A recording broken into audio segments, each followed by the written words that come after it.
Join us. Hello. We were talking earlier on about Nigel Farage and whether he deserves a knighthood. Now, there's been lots of talk about the former leader of UKIP today. It follows an interview that Nigel had with the BBC when he said he's not particularly interested in becoming Sir Nigel and he doesn't want a place in the House of Lords.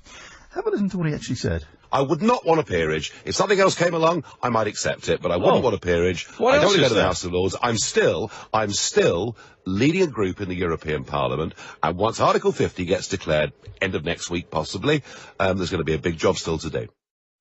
Something else. The BBC understands that the recent row over whether Douglas Carswell frustrated an attempt to get Nigel a knighthood will be referred to UKIP's National Executive Committee, and failing that, they'll have a punch-up over it.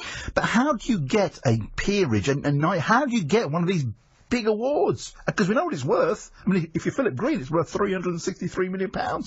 Mark Llewellyn-Slade is an awards expert at Awards Intelligence. They're a company which specialise in getting people and organisations the awards they feel they deserve.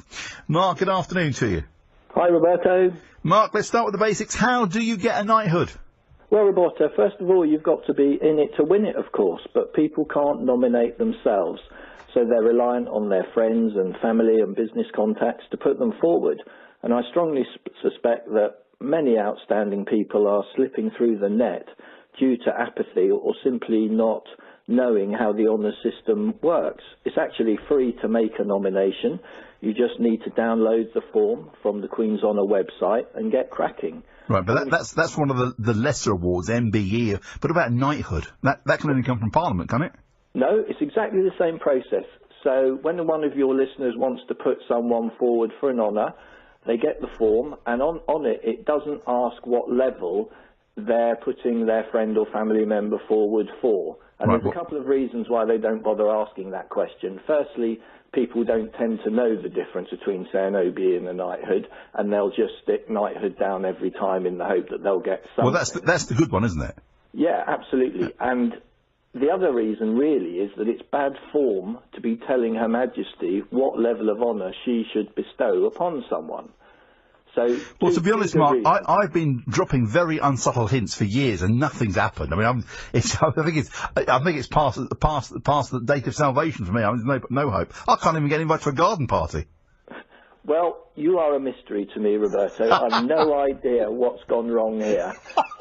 All it will need is just one of your many listeners to put a pen to paper, and it'll be a done deal, I'm sure. I'm not so sure about that. I did once use the Queen's bathroom by mistake. Well, not willingly. Very soft. Look, listen, Nigel Farage doesn't want a knighthood, he doesn't want a peerage, but what else is there to give him? Well, I think what he says in public on the BBC and what he really thinks are two very different things, I suspect. And Nigel's like Marmite, isn't he? You either love him or loathe him. And whether you like him or not, the fact is he's played a key role in shaping all our futures. He's a campaigner, and by definition, campaigners are opinionated and outspoken about things they're passionate about. And he's really passionate about the EU. I'd stick him in the Lords if it were up to me. Well, he says he doesn't want to go because that's like being placed in the day centre for the elderly, the privileged elderly. But listen, Mark, I'd love it. £300 a day, a warm meal, and a nice kip in the afternoon. Those lovely leather sofas. Bring it on. You could argue it's a nice little earner. Well, yes, exactly what I'm arguing. I would not say no. I have to be honest with you. No, well, all you have to do is turn up and sign in and hang around for a few minutes and head back to your chauffeur. And it's job done, £300 in your pocket. So how do you get nominated for a peerage? Because that sounds like a really plum job. Oh, a peerage is very different. So with an honour like a knighthood or OBE, that's an award, and it brings with it no commitment to do anything. It's a thank you. But the Lords or a peerage should be viewed as a job. And when it comes to the Lords, most people apply themselves. So you don't have to be nominated by someone else. You treat it like any other job, and you can download an application form to become what's known as an independent crossbench peer. So there's a formal process for that. And by crossbench peer, I mean someone that isn't affiliated to a particular party.